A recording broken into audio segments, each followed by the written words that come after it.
Развіццё прамысловасці і сельскай гаспадаркі, прыватнага бізнесу і турызму. Такія задачы паставіў старшыня віцебскага аблвыканкама Мікалай Шарснёў перад новымі кіраўнікамі Лепельскага і Браслаўскага раёнаў. Першая школа міру запрацавала ў Віцебскай вобласці. Эксперыментальнай пляцоўкай па патрыятычным выхаванні стала школа нумар 1 гарадка. Футбольны клуб «Витебск» заўтра прыме брэсцкае «Дынамо». Пра навацыі для балельшчыкаў у рэпартажы нашых карэспандэнтаў. Вітаю вас у эфіры навіны Віцебскай вобласці, ў студыі Артур Смалякоў. У Лепельскім і Браслаўскім раёнах новыя кіраўнікі. Лепельскі рэгіён узначаліў Міхаіл Кісялевіч, які раней працаваў на пасадзе першага намесніка старшыні, начальніка ўправлення па сельскай гаспадарцы і харчаванні гэтага ж райвыканкама. Браслаўскі райвыканкам узначаліў Александр Баданін. Яго папярэдняя пасада – намеснік старшыні Міёрскага райвыканкама. Падрабязнасці ў наступным сюжэце. Лепельшчына – ідэальны прыклад ратацыі кадраў. Кіраўніцтва ідзе на павышэнне, вырасціўшы сабе годную змену. Апошнія 6 гадоў раён узначальваў Барыс Яфрэмаў. За гэты час край змяніўся і расквітнеў. Паспяховую працу кіраўніка ацанілі абласныя ўлады, і ён атрымаў пасаду намесніка старшыні Віцебскага аблвыканкама. Сохранили сельхозпроизводство. Первым мы где-то в области пошли и откликнулись на задачу облисполкома по созданию традиционных структур. Сегодня все практически сельхозорганизации, за исключением сортоиспытательной станции и одного акционерного общества, находятся в этой структуре. Это, конечно же, сразу дало свои результаты и по урожайности, и по качеству сева, значит, и по валовому производству. На змену вопытным кадрам приходят молодые. Лепельский район довераны 30-гадовому Михаилу Кісялевічу. Нягледзячы на ўзрост, у яго паслужным спісе пасады ад дырэктара сельгаспрадпрыемства да намесніка старшыні райвыканкама. Да таго ж новы кіраўнік уваходзіць у спецыяльную групу рэгіянальнага рэзерву кіруючых кадраў адміністрацыі прэзідэнта. Што патрэбна раёну і як дасягнуць поспеху, ведае дакладна. Определиться дальнейшим развитием сельского хозяйства. Уже приоритеты направления имеются, и мы это видим. Это оптимизация структуры посевных площадей, что уже делается в Лепельском районе. Это закупка современной, мощной энергонасыщенной техники. Это работа с кадрами, это повышение кадрового потенциала населения. И в целом увеличение производства сельхозпродукции в разы.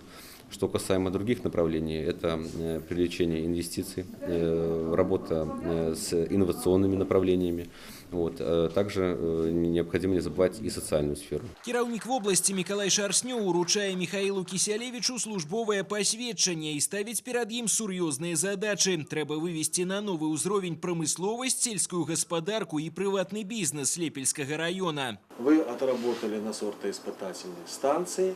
Вы знаете потенциальную возможность культур, что можно получать, не тех 10 центнеров рапса, а 30-40, не 20 центнеров зерна, а 50-60 и так далее и тому подобное. И вот когда мы на реальные вещи перемножаем это все, то мы видим, что в селе можно прорасти в разы, не в процентах, а в разы. Это совершенно другие результаты будут, абсолютно другие результаты. И делать это надо быстро. Да новых выклікаў гатовы Александр Баданін, які ўзначаліў Браслаўскі райвыканкам. Да гэтага працаваў намеснікам старшыні ў Міёрскім раёне, але блакітная жамчужына Віцебшчыны добра вядома. 45-гадовага кіраўніка з ёй звязвае працяглы час службовай дзейнасці. З чаго пачаць работу на новой пасадзе, ужо вызначыўся. Первое, что надо понять для себя, что это туристический центр, туристический огромный потенциал Браславщины. Хочется максимально его использовать, максимально развить и через туризм сделать комфортную и достойную жизнь наших людей, наших граждан. Мы хотим сделать, чтобы этот город был одним из самых красивых в Беларуси, и сюда придет бизнес, и это даст толчок для развития предпринимательства. Когда удобно, честно, открыто можно вести свое дело, что лучше надо.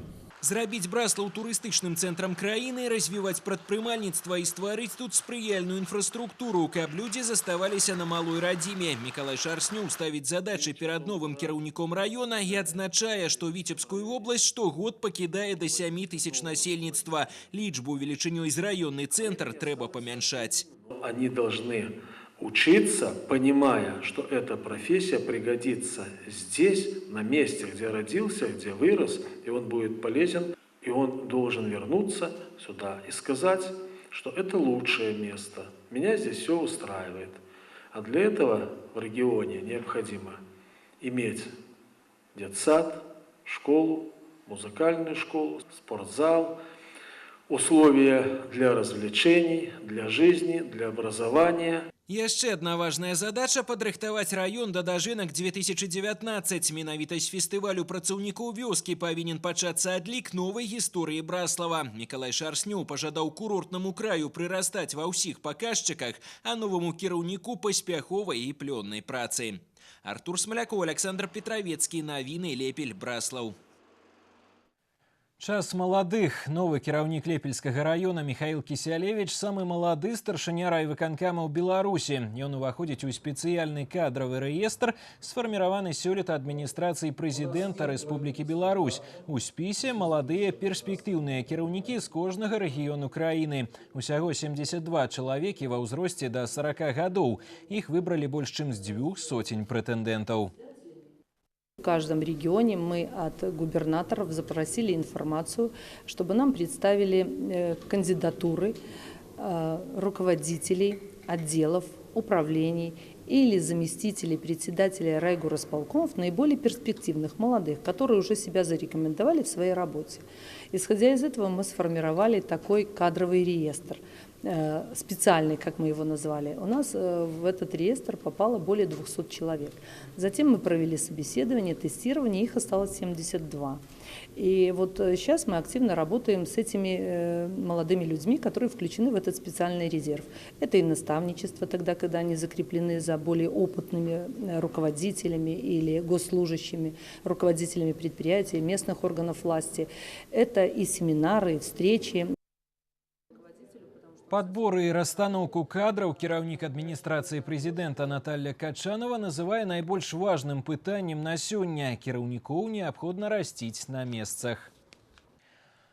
У Віцебскай обласці запрацавала першая школа міру. Ініцыятыва яе стварэння належыць абласному аддзяленню фонду міру. На эксперыментальнай пляцоўкай стала гарадоцкая школа нумар 1. Віктор Праліч пазнаёміўся з вучнямі незвычайнай установы і пацікавіўся, што яны вывучаюць.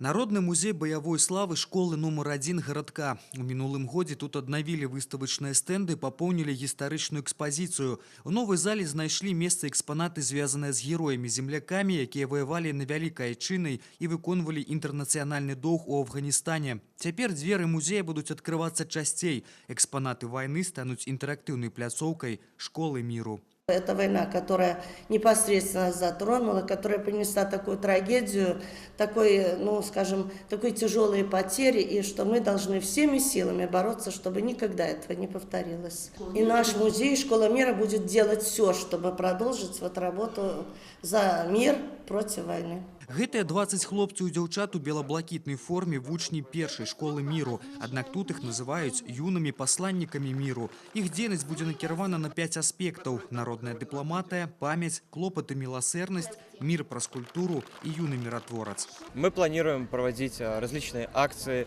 различные волонтерские мероприятия, мероприятия по пропаганде мира, хотя бы сначала в нашем городе, а в дальнейшем, возможно, и на более масштабных площадках. Яшчэ ў пачатку году ў абласным аддзяленні Беларускага фонду міру задумаліся над рэалізацыяй гэтага патрыятычнага праекта.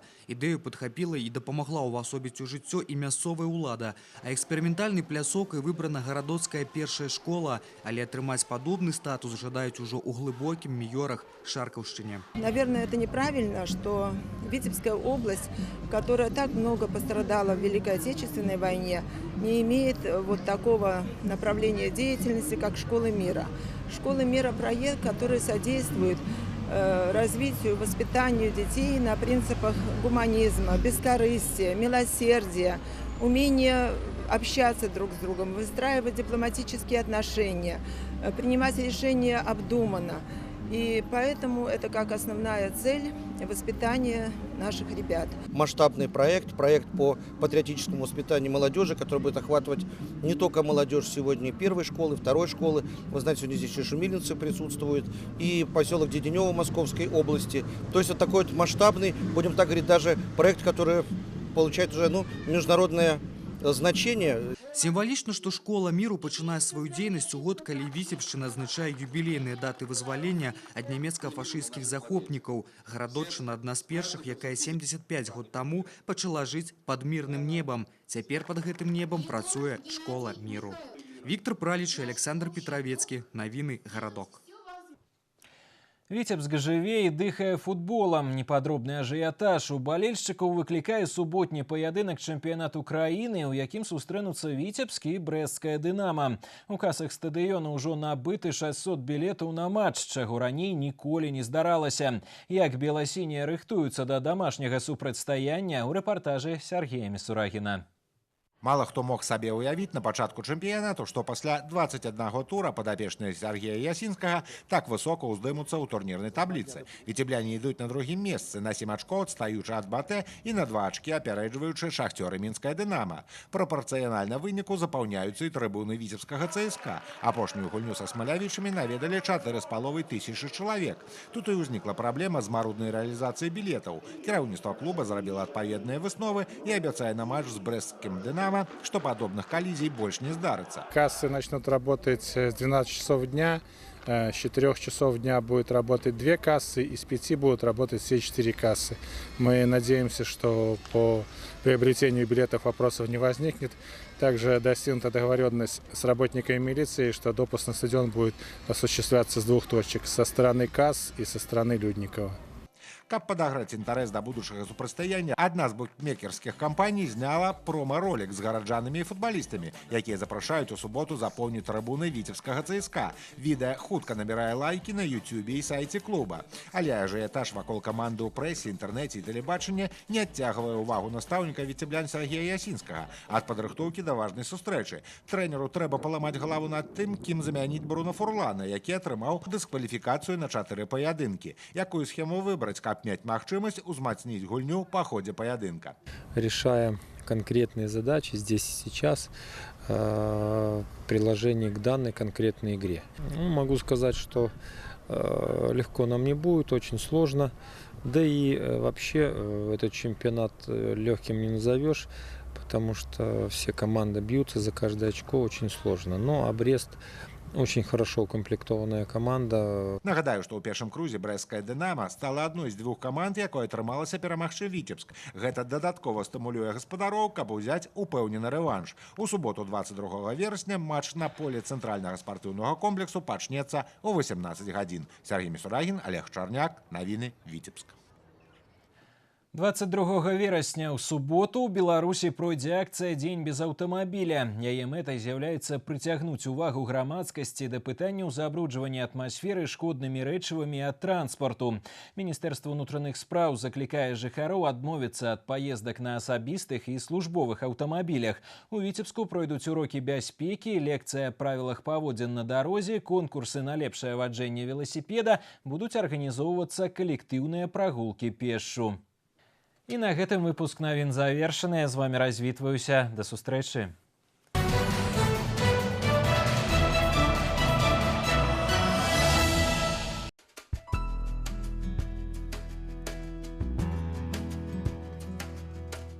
У ближайшие сутки по Витебской области чакаецца воблачнае з праясненнямі надвор'е. Ноччу пераважна без ападкаў, днём на большай частцы тэрыторыі кароткачасовы дождж.